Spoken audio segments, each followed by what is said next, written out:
Bien, damos la gloria a Dios esta mañana, que el Señor ha permitido que estemos reunidos en su nombre. Y vamos a seguir estudiando la epístola de Primera de Juan, como llevamos haciéndolo desde hace un tiempo. Y hoy toca los versículos del capítulo 3, del 4 al 10. Bien, hace un par de semanas estuvimos hablando sobre lo que Juan acababa de decir en los versículos 2, en el versículo 2 del capítulo 3, que decía, hablando de la segunda venida de Cristo, que los cristianos que tenemos esta esperanza es un motivo de purificación de nuestras vidas. El que sepamos que tengamos la esperanza de que Cristo viene, eso debe producir en nosotros el deseo y el anhelo de purificarnos, esperando la venida del Señor. Es un evento que produce santidad en nosotros y debe producir purificación de nuestras vidas. Pero ahora Juan va a hablar de otro tema que es totalmente diferente. Va a hablar de lo que es el pecado. Va a hablar de lo que es el pecado para la vida de los hombres en general, y también de los cristianos y también de los inconversos. Y vamos a verlo cómo diferencia Juan estas verdades. Dice Juan en el versículo 4, todo el que practica el pecado también practica la infracción de la ley, porque el pecado es infracción de la ley.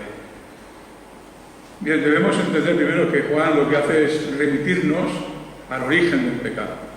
Él va a hablar de lo que es el pecado, pero para poner las bases bien puestas, nos lleva hasta el primer pecado del hombre. Cuando el hombre pecó e infringió la ley de Dios, sabemos que fue Adán con Eva, cuando Dios los había puesto en el jardín del Edén, y allí Dios les dio un mandamiento, que no comieran del árbol de la ciencia del bien y del mal. Bien, pues allí nos lleva Juan en este versículo. Tal vez su mente estaba pensando en aquel evento del Edén. El caso es que Juan nos quiere hablar sobre esa transgresión. Vemos que Adán, cuando pecó y desobedeció a Dios en el jardín, no lo hizo solo como una persona privada, es decir, como un solo hombre. Sabemos que Adán era el representante de toda la raza humana. Él no estaba ahí como un hombre solamente, sino estaba como representante de toda la descendencia que iba a venir después de él. Es decir, era la cabeza federal. Él fue puesto a prueba, y si él vencía, vencíamos todos. Si él se rebelaba contra Dios y desobedecía, todos éramos y seríamos desobedientes para siempre. Esta es la forma en que Dios probó al hombre. No lo hizo uno por uno. Dios podía haber hecho que esa prueba del Edén pues fuera particular, y cada uno de nosotros fuéramos probados de manera individual, y nosotros tuviéramos que pasar la prueba o no. Pero Él lo quiso hacer de otra manera, lo quiso hacer por medio de un representante, que era Adán. Y es totalmente lógico y aceptable, puesto que en nuestra sociedad, en la sociedad de los hombres, en la sociedad del mundo, vemos que este efecto de la representatividad está totalmente extendido en la sociedad. Por ejemplo, los padres son representantes de los hijos. Ellos son los que determinan y les ponen el nombre a cada uno de sus hijos. Ellos son los que determinan a qué colegio van a ir. Ellos son los que determinan, de alguna manera, todo lo que a los hijos, mientras son pequeños, son representantes legales de sus hijos. O sea que la representación no es algo extraño, es algo que está en nuestra sociedad. Así que mientras el niño es pequeño, sus padres son los tutores legales de los hijos. Y también lo vemos cuando vamos a votar, cada 4 años o cada X años. Nosotros ponemos una papeleta en la urna y votamos a alguien para que sea nuestro representante, cuando en la política nacional o autonómica, de alguna manera, ellos sean nuestros representantes y nos representen en aquellos deseos que queremos para nuestro país y para nuestras vidas, para las mejoras que queremos. O sea, cuando ponemos un voto en la urna, estamos eligiendo un representante para nosotros. Bueno, pues Dios quiso hacerlo de esta manera. Él puso un representante que iba a ser la cabeza federal de toda la humanidad. Y este fue Adán. No era Eva, fue Adán. Y ahora veremos un poquito dónde lo podemos ver esto. Así que Adán tenía dos posibilidades: obedecer a Dios o desobedecer a Dios. Era muy sencillo el mandamiento. El mandamiento no se trataba de algo complicado que Adán no pudiera entender bien, o que fuera muy complicado de de cumplir o fuera muy complicado de saber exactamente qué es lo que Dios quería. El mandamiento era muy sencillo: no comas de este árbol. Y eso Adán se veía que era muy claro lo que él tenía que hacer. No tenía la excusa de decirle a Dios cuando pecó que aquello es que su mandamiento era muy difícil de entender y por lo tanto él se equivocó al interpretar el mandamiento del Señor. No, era, como se suele decir ahora en nuestra sociedad, era una respuesta binaria, era el sí o no, era el hacer o no hacer. Y esto era muy sencillo de entender, no era complicado. O comía o no comía. Si comías, prevalecía en la santidad. Si comía, desobedecía a Dios y todo lo demás juntamente con él. Bien, vemos en el Génesis 3, 6 y 7, que ahí cuando Eva comió del fruto, ella comió del fruto y no pasó nada. Fijaros que la palabra del Señor nos enseña que cuando Eva tomó el fruto, siendo engañada por el diablo, ella no pasó nada en ese momento. ¿Cuándo pasó algo? Cuando ella le dio a su marido para que tomara el fruto. Y cuando entonces Adán tomó el fruto, es cuando fueron abiertos los ojos de los dos. Y en ese momento vieron que estaban desnudos. Es decir, si cuando Eva comió y transgredió el mandamiento de Dios, no pasó nada en ese momento, aunque a Eva sí que le pasaría, pero a nosotros las descendencias no pasó nada. Pero cuando Adán tomó, fue cuando descubrieron que habían desobedecido a Dios y la sentencia de la culpa de Dios cayó sobre ellos. Y eso quiere decir que era Adán el representante nuestro, no Eva, era Adán, el hombre. De la misma manera que luego cuando vino Jesús es representante, como hombre, de todos los seres humanos que se convierten al Señor, de todo su pueblo. Bien, dice la palabra que todo el que practica el pecado también practica la infracción de la ley, porque el pecado es la infracción de la ley. Sabemos que Adán, dice primera de Timoteo 2,14, que Adán no fue engañado, sino que la mujer siendo engañada cayó en la transgresión. Y vemos lo mismo. Adán no fue engañado por Satanás. Adán pecó deliberadamente. Él sabía exactamente lo que estaba haciendo. Primera Timoteo 2,14. Él sabía exactamente lo que pasaba porque lo vio pasar en Eva. Ella vio cómo ella había transgredido el mandamiento de Dios y cuando Eva le ofreció de tomar el fruto aquel prohibido, Adán no tenía el fruto de la mano y no fue engañado por Satanás diciendo que le sedujera para que él cayera en el error, sino que él vio exactamente lo que iba a pasar. Él sabía exactamente que si tomaba aquel fruto iba a buscarse la ruina a él, a su esposa y a toda la humanidad que vendría después de él. Fue un pecado deliberado, fue un pecado hecho a conciencia, fue un pecado en el cual él se rebeló contra Dios porque quiso hacer su propia voluntad. Él no fue engañado por Satanás, la que fue engañada por Satanás fue Eva, pero él pecó sabiendo lo que estaba haciendo. Él prefirió, por así decirlo, quedarse con Eva antes que quedarse con Dios. Y ese es el amor que muchas veces se habla del amor carnal entre las personas, pues ese amor le llevó a la ruina. ¿Por qué? Porque él prefirió, por así decirlo entre comillas, irse al infierno con Eva que antes de obedecer a Dios. Y ese pecado deliberado fue el que llevó a la ruina a él y a toda la descendencia con él. Con esto quiero decir que el pecado, el primer pecado que se cometió en la historia de los hombres, no es porque Adán fuera una víctima del pecado. Adán fue culpable del pecado.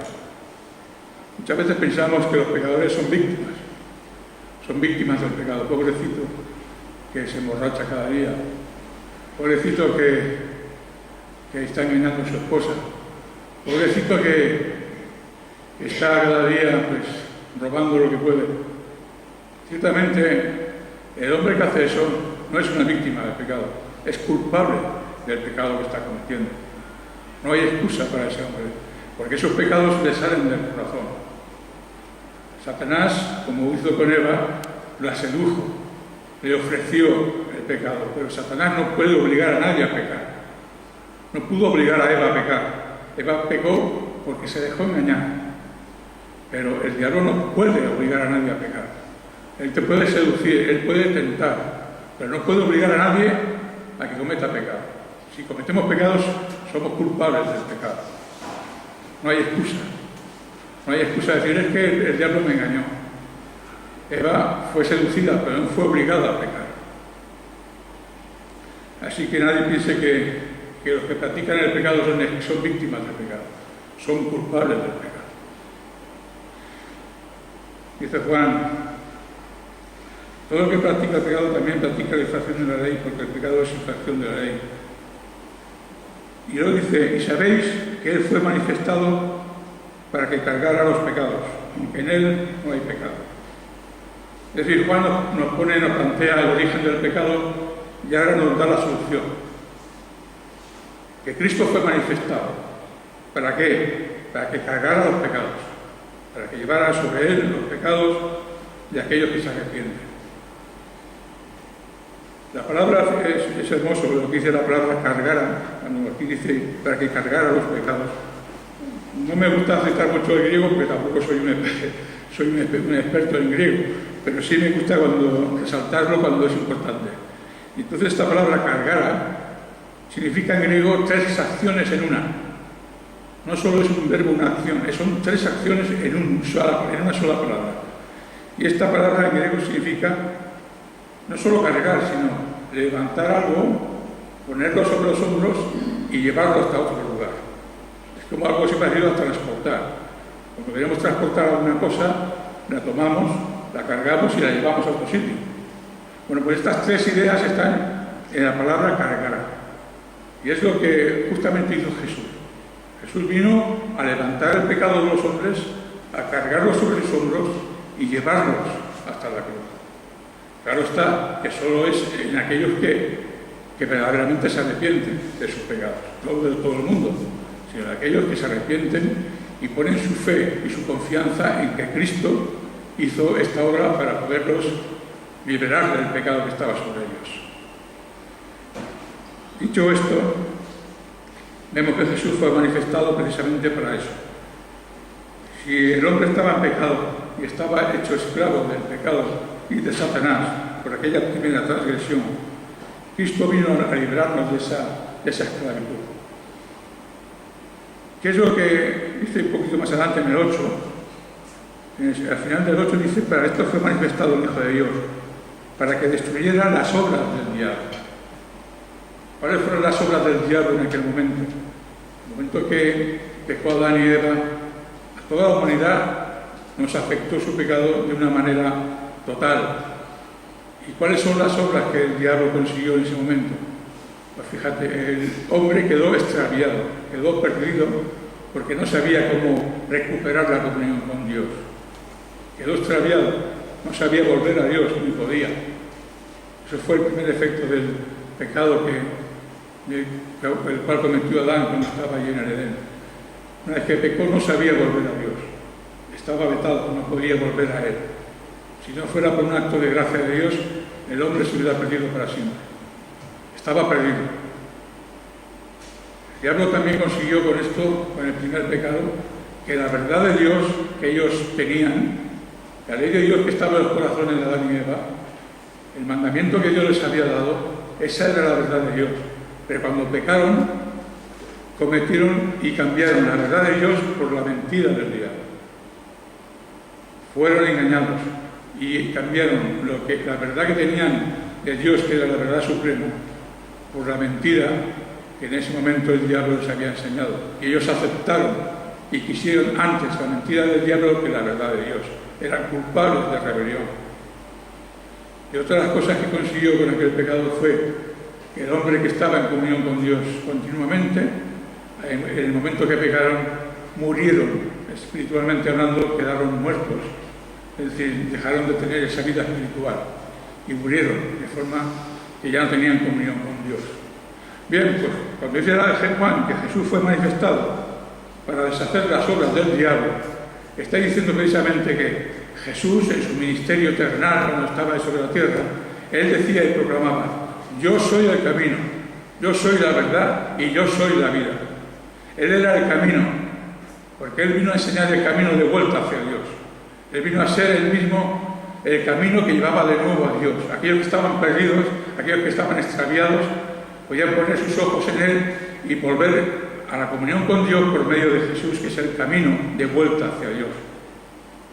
Y él decía, yo soy la verdad, porque todos aquellos que estábamos perdidos, que estábamos extraviados, que estábamos sin la verdad de Dios, porque estaba la mentira de Satanás en nosotros, Él es la verdad que nos muestra otra vez, resplandeciendo la luz de la verdad en nuestras vidas, para que de esa manera la mentira quede aparte, quede destronada y la verdad de Dios vuelva a relucir en nuestras vidas.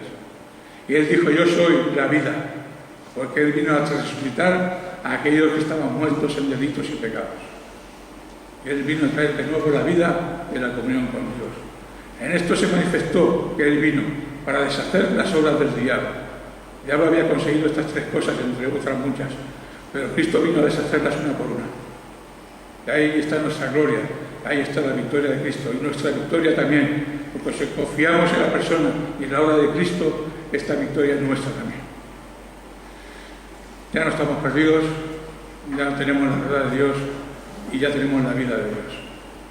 Esto es lo que Jesús vino a hacer cuando se manifestó. Dice también que Él fue manifestado y cargó los pecados de todos aquellos que ahora veremos que eran solo de los hijos de Dios. Juan tenía en mente dos cosas cuando dijo esto. Sabéis que Él fue manifestado para que cargara los pecados. Pudiera ser que tuviera en mente la ceremonia de la expiación de los pecados cuando se celebraba en el pueblo de Israel. Si leímos Levítico 16, ahí vemos la ceremonia de cómo el sumo sacerdote, cuando quería hacer expiación por el pueblo, por los pecados del pueblo, él traía 2 machos cabríos delante de él. Y uno de aquellos machos cabríos era sacrificado para Dios. Y al otro le imponía las manos sobre el macho cabrío y simbólicamente estaba representando que los pecados, las transgresiones y las iniquidades del pueblo de Israel se cargaban sobre aquel macho cabrío. Y una vez que estaba aquel macho cabrío cargando todos los pecados de Israel, entonces un hombre lo llevaba, lo sacaba fuera del campamento y lo sacaba hasta el desierto. Bueno, pues Jesús vino a hacer eso precisamente. Cuando dice la palabra que Él vino a cargar los pecados, tal vez Juan estaba pensando en aquella ceremonia de la expiación. Él fue el que llevó los pecados nuestros, los cargó, nuestras iniquidades, nuestras transgresiones, nuestros pecados, los cargó sobre sus hombros y los llevó hasta la cruz. Pero también decía, puede ser que tuviera otra idea, y es precisamente que hablara directamente del sacrificio de Jesús en la cruz. Pero como la ceremonia del Levítico era figura del sacrificio de Jesús en la cruz, al fin y al cabo es lo mismo. Dice en 1 Pedro 2:24.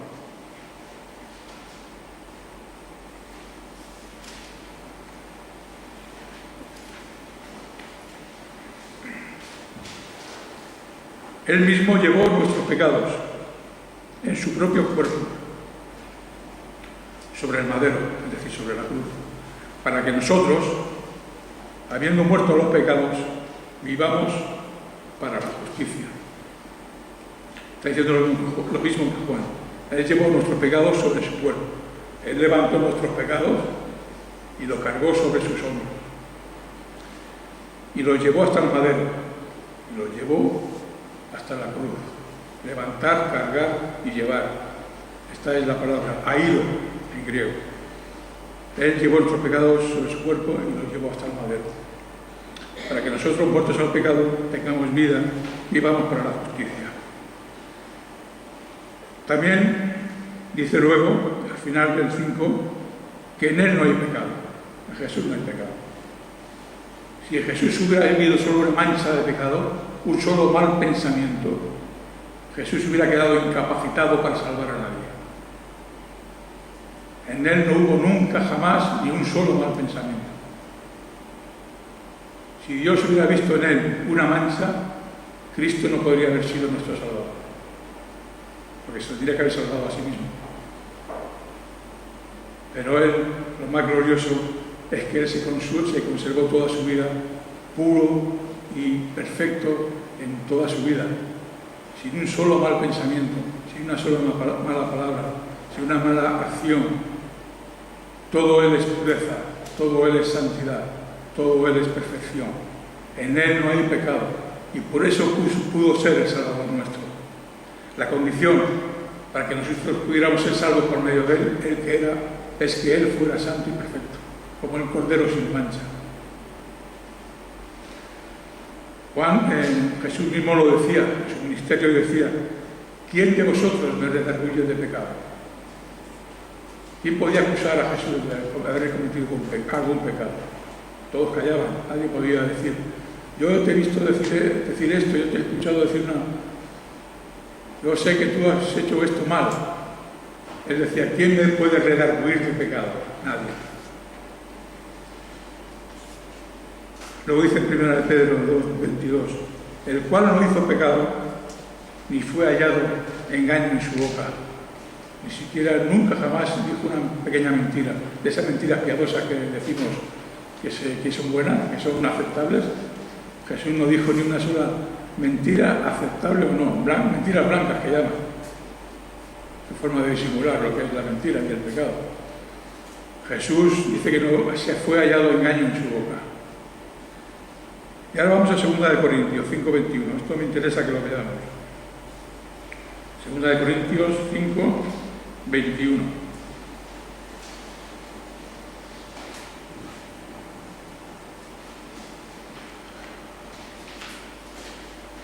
Al que no conoció pecado, vuelve a repetir lo mismo que ha dicho Juan y lo mismo que ha dicho Pedro. Ahora es Pablo que está hablando. Al que no conoció pecado, por nosotros Dios lo hizo pecado, para que nosotros llegáramos a ser justicia de Dios en él. Aparte de repetir la idea de que él no conoció pecado nunca, dice que por nosotros lo hizo pecado.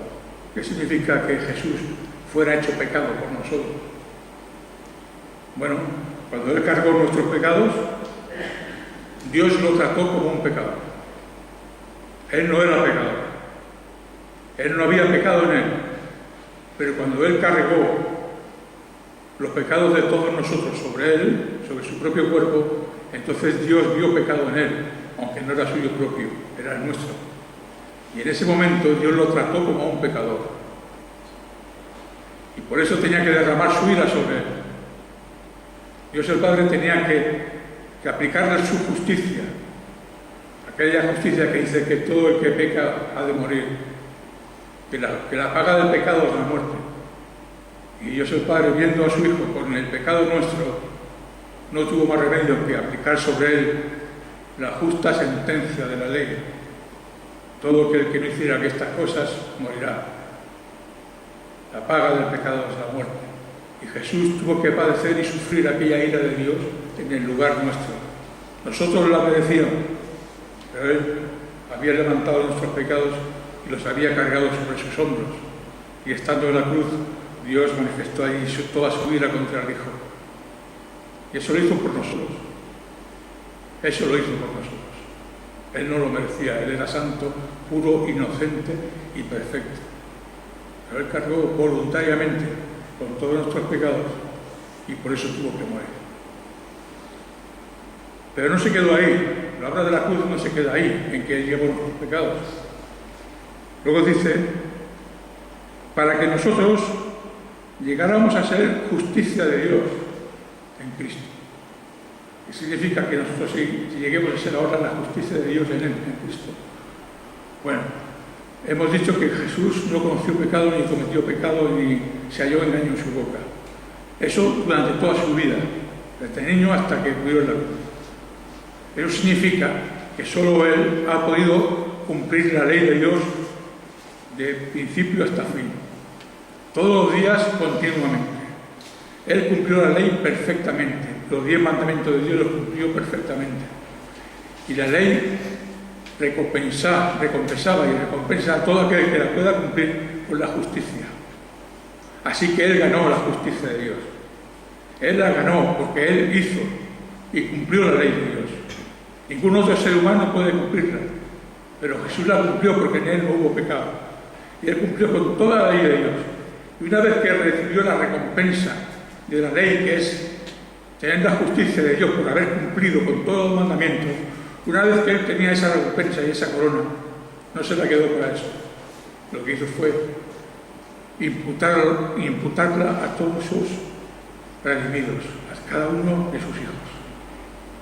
Eso es lo que quiere decir este texto. Que no solamente cargó nuestros pecados, sino que la justicia que él ganó nos la ha impuesto a nosotros, nos la ha imputado, nos la ha puesto en nuestra cuenta. Y ahora somos justificados. No porque nosotros seamos justos, o porque vivamos en justicia, o porque vivamos en rectitud y en integridad, sino porque él ganó la justicia y la ha repartido entre nosotros. Y ahora cada uno de los hijos de Dios verdaderos son justificados delante de Dios por medio de la fe en él. Y por medio de la fe de que él ganó la justicia y la ha repartido para cada uno de sus hijos. O sea que son dos cosas importantes. Por la muerte de Cristo tenemos el perdón de pecados, pero por su vida tenemos la justicia de Dios. O sea que no se trata solo de la cruz, se trata de toda la vida del Cordero, se trata de toda la vida de Jesús. Es lo que nos ha salvado a cada uno de nosotros. Por un lado, la muerte nos liberó del pecado y perdonó nuestros pecados, pero por otro lado su vida nos ha hecho justos delante de Dios. Nos vamos a Juan.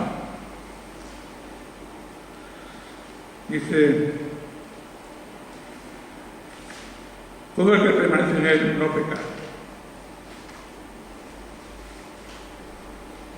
Bien. Todo el que permanece en él no peca. Puede ser que alguien, cuando hemos leído este texto, haya dicho: ¿qué pasa conmigo? Dice que el que permanece en Cristo no peca, pero yo peco. Yo no soy de Cristo. Puede ser que alguien se haya llevado un susto así en esta mañana cuando lee esto. Todo el que permanece en Cristo, en él, no peca. Bueno, si ahora yo dijera: ya sabéis lo que dice la palabra, sois impecables, no pecáis, lo dice la palabra. Y si alguno peca es porque no está en él. Pero Juan mismo ya nos había hablado en el primer capítulo, versículos 8 y 10, si dijéramos que no tenemos pecado, nos engañamos a nosotros mismos. Y la verdad no está en nosotros. Y en el 10, si decimos que no hemos pecado, lo hacemos mentiroso a Dios. O sea que por un lado Juan dice que todos pecamos, los cristianos cometemos pecados, y por otro lado nos dice ahora que el que permanece en Cristo no peca. Juan, no te entiendo. Bueno, vamos a saber lo que está diciendo Juan. Los verbos no peca, permanece, continúa pecando, son verbos que están en el presente. Es un tiempo presente, activo, continuado. En castellano también tiene la noción de que es una acción que se prolonga en el tiempo, pero en griego sobre todo esta diferencia es muy grande. En el presente es una acción no puntual, sino una acción que se está prolongando en el tiempo. Cuando dice no peca, está diciendo no continúa pecando. Esto es lo que está diciendo, es el presente continuo que se llama en griego. No continúa pecando. El que permanece está diciendo continúa permaneciendo. Luego dice un poquito más adelante, el mismo versículo, el que continúa pecando, es decir, el que peca. ¿Veis la diferencia del presente? Es un verbo continuo. Está diciendo una acción continuada que se prolonga. Eso es importante por una razón, porque ahora podemos entender lo que Juan está diciendo. Todo el que permanece en él no peca. Está diciendo, todo aquel que continúa permaneciendo en Cristo no continúa practicando el pecado. Ahora sí que lo entendemos, ¿verdad? Todo aquel que continúa permaneciendo en Cristo no continúa pecando. Es decir, que hay dos formas de vivir: o permanecemos continuamente en Cristo o permanecemos continuamente pecando. Pero las dos formas no se pueden llevar juntas. No podemos estar en las dos cosas. Son imposibles, son incompatibles. Si estamos continuamente en Cristo, no podemos estar continuamente pecando. ¿Podemos cometer pecados? Sí. Ya lo decía Juan en el capítulo 1, 8 y 10. Podemos cometer pecados. Pero luego nos arrepentimos y el Señor nos perdona si venimos a Él confesando el pecado contritos y humillados. Pero continuar pecando es otra cosa muy diferente. Me voy a explicar. Imaginaos que yo soy contable de una empresa y que yo soy el que lleva las cuentas de la empresa. Y por delante de mí pasa dinero, ¿verdad? De un lado a otro, en el haber, en el debe, y yo pues tengo la ocasión de manipular las cuentas. Y me encuentro en un momento de debilidad espiritual. Además tengo que pagar la matrícula de los hijos que no la he pagado. Y tengo que pagar la hipoteca porque no me echan de casa. Y yo que estoy ahí y veo que hay 2.000 euros que no están controlados, digo, ¿sabes qué? Señor, me perdone, pero tengo que solucionar mi problema. Los coge. Y dice, ya los devolveré después. Ese hermano, ese cristiano, peca a hacer eso, ¿verdad? Todos vemos que es un pecado. Porque no hay justificación ninguna para robar. Ese hermano ha pecado. Sin embargo, pasa el tiempo y el Espíritu Santo no le deja, le redarguye, le acusa, le hace ver que está mal lo que ha hecho, y llega el momento en que ese hermano ve realmente que ha hecho mal, se clava de rodillas delante de Dios, confiesa su pecado, le pide perdón a Dios, restaura lo que había cogido, y ahora la sangre de Cristo lo limpia de todo pecado. Ese hermano es verdad que ha pecado, ¿verdad? Ahora sí, imaginaos a otra persona que también es contable y hace lo mismo, pero no coge ese dinero una vez, sino que ve que cada vez que tiene posibilidad se va engrosando la cartera. En una semana tiene 1.000 euritos, la semana siguiente 500 euros, 2 semanas qué mala suerte, no había ganado, la tercera semana otros 500 euros. Este hombre ni se arrepiente, ni tiene remordimiento, ni nada de lo que ha sido, ni busca a Dios perdón. Este está continuando en el pecado. Este hombre está permaneciendo en el pecado. Ahora Juan dice, el que hace eso no es creyente. El que hace eso no es cristiano. Lo dice poco más adelante, el que hace eso es hijo del diablo. Es la diferencia entre caer en pecado y continuar pecando. Cuando Juan dice que el que continúa permaneciendo en Cristo, no puede continuar permaneciendo en el pecado, es que Dios le va a impedir que un cristiano verdadero cometa la práctica del pecado.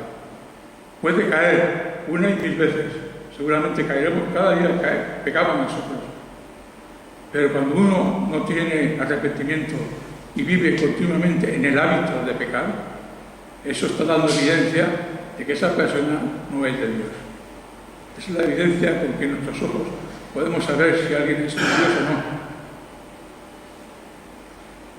Todo el que permanece en Él no peca. Y todo el que continúa pecando no lo ha visto ni lo ha conocido a Dios. Más claro Juan no lo puede decir. Juan está diciendo y está haciendo ver esa diferencia entre caer en pecado o practicar el pecado, o hacer del pecado una manera habitual de vivir. Hijitos, nadie os engañe. Hijitos, nadie os engañe. El que practica la justicia es justo como Él es justo. Es decir, en capítulo 2, 29,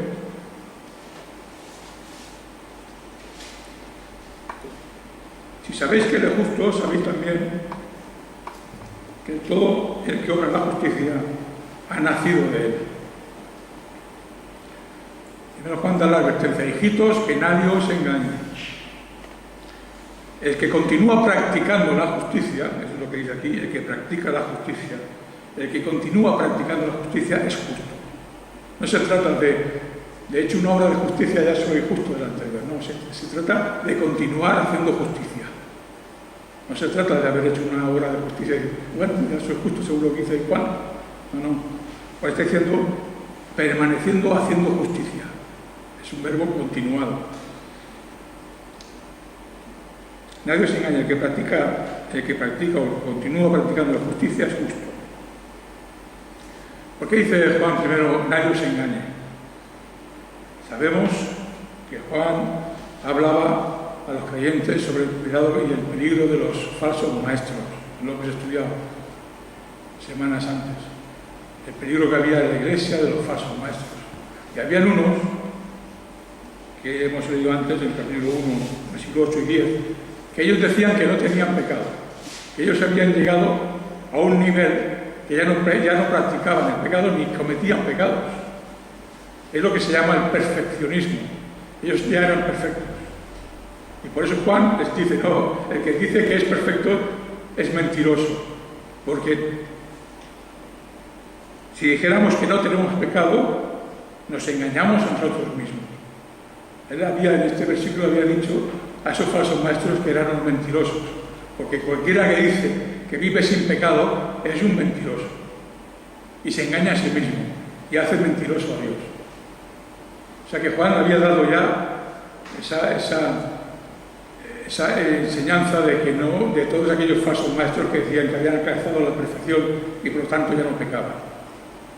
Eso es lo que se llama el perfeccionismo. Hoy en día hay gente que dice que son perfeccionistas, que han llegado a lo máximo y que ya no pecan. Pero ahora Juan está en el contrario. Ahora está enseñando de aquellos otros falsos maestros que indicaban que se podía pecar en el cuerpo porque el cuerpo era malo de todas maneras. Y como el cuerpo era algo malo, la materia era mala, ellos podían pecar en el cuerpo porque lo importante es que se salvara el espíritu. Y entonces ahora Juan les dice a estos que dicen que podían vivir y practicar el pecado sin problema y que podían vivir en el libertinaje como bien aquellos falsos maestros, decían, Juan dice que el que practica, en el 7, el que practica la justicia es justo, como él es justo, y el 8 dice, el que practica el pecado procede del diablo. O sea que Juan ha dado la advertencia contra dos clases de maestros falsos que había. Por un lado los que decían que no pecaban y por otro lado los que dicen que pueden vivir y ser santos y ser salvos aunque pequen. Y Juan los pone a los dos en su sitio. En este caso le dice ahora que todo aquel que practica el pecado es del diablo. Todo aquel que continúa pecando es del diablo. Ni ha visto a Dios ni lo ha conocido. Esta es la enseñanza de Juan sobre estos falsos maestros. Los perfeccionistas y estos gnósticos que decían que el cuerpo era malo y que por lo tanto no tenía nada que ver lo que hicieras con el cuerpo porque el espíritu era la parte inmaterial, era lo que era importante. Que se salvara el espíritu, porque el cuerpo al fin y al cabo no tenía valor ninguno. Hijitos, nadie os engañe, dice Juan. El que practica la justicia, el que continúa practicando la justicia justo como él es justo. Y decíamos que el 29 del capítulo anterior dice que el que obra la justicia ha nacido de Dios. Es decir, que si nosotros podemos vivir en justicia, que es lo mismo que decir en integridad, en rectitud, si nosotros podemos vivir de esa manera, es una evidencia de que somos nacidos de Dios. Porque ningún ser humano que no haya nacido de Dios puede vivir continuamente haciendo justicia. Nadie. Solo es una potestad que tenemos los hijos de Dios, de poder continuar viviendo en integridad, continuar viviendo en rectitud, continuar viviendo en justicia.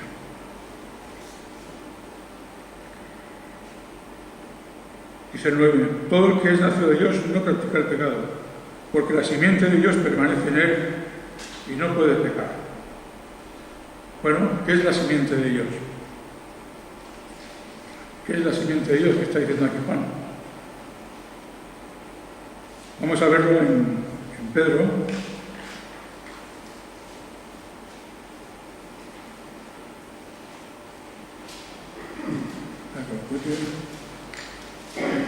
Dice Santiago en 1:18, Él de su voluntad nos hizo nacer de nuevo por la palabra de verdad, para que seamos primicias de sus criaturas.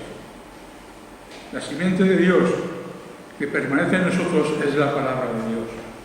Santiago dice que por medio de la palabra nosotros pudimos nacer de nuevo. Es lo que significa aquí. Es de su voluntad nos hizo nacer. Puedes añadir de nuevo. Por la palabra de verdad. Para que seamos primicias de sus criaturas. Y en 1 de Pedro 1:23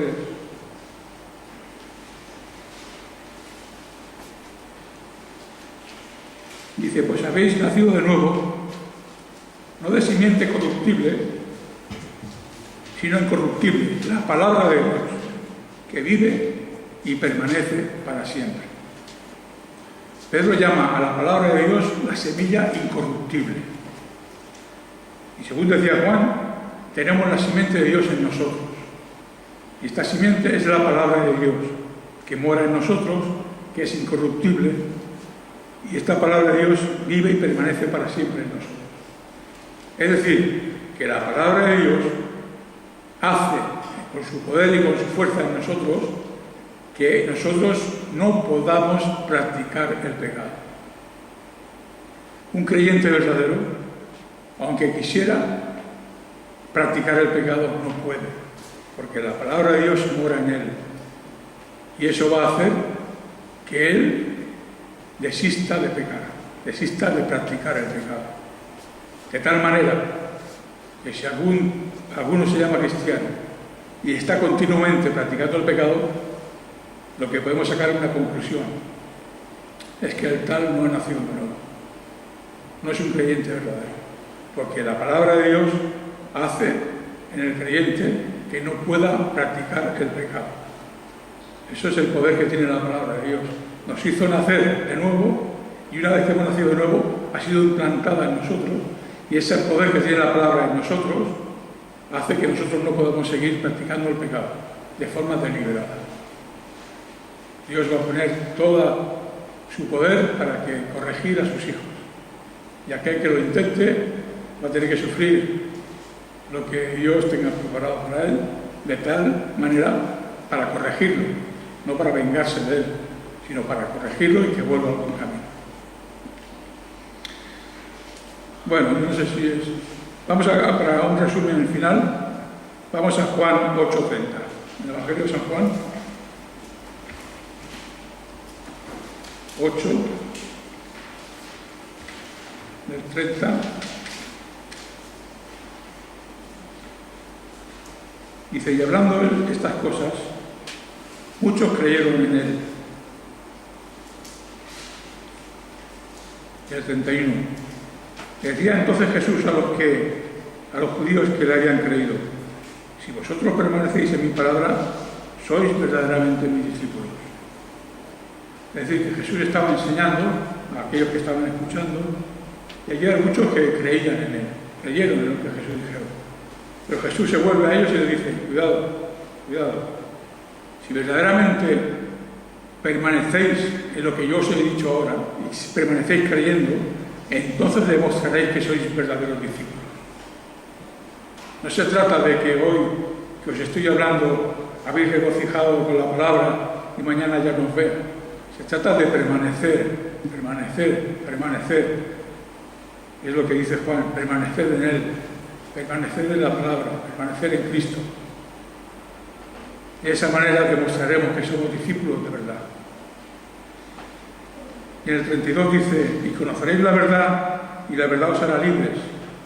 Es lo que comentábamos antes, que el diablo había cambiado la verdad de Dios por la mentira suya. Pero el Cristo, que es la verdad, ha venido a traernos la verdad y a hacernos libres de la esclavitud del pecado y de la mentira. Y ahora los judíos le responden, descendencia de Abraham somos y jamás hemos sido esclavos de nadie. Como dices tú, seréis libres. Y Jesús le respondió diciendo, de cierto os digo, amén, amén. De cierto os digo, aquí está diciendo que verdaderamente va a decir algo importante. Cuando se repite dos veces la misma idea, es que Cristo va a decir algo muy importante. De cierto os digo, que todo el que practica el pecado es esclavo del pecado. Y el esclavo no queda en la casa para siempre, el hijo queda para siempre. Así que si el hijo os libertare, seréis verdaderamente libres. sé que sois descendientes de Abraham, pero procuráis matarme, porque mi palabra no tiene cabida en vosotros. Yo hablo lo que he visto en la presencia del Padre, y vosotros hacéis también lo que oísteis del Padre. Le respondieron y dijeron: nuestro padre es Abraham. Jesús les dijo: si fuerais de Abraham, hijos de Abraham, las obras de Abraham haríais. Es decir, los hijos de Abraham son todos aquellos que son de la fe. Si fuerais hijos de Abraham, tendríais fe, creeríais en mí y permaneceríais en lo que os estoy diciendo. Pero ahora procuráis matarme. A un hombre os ha hablado la verdad, la cual oyó de parte de Dios. No hizo esto Abraham. Vosotros hacéis las obras del diablo, de vuestro padre el diablo.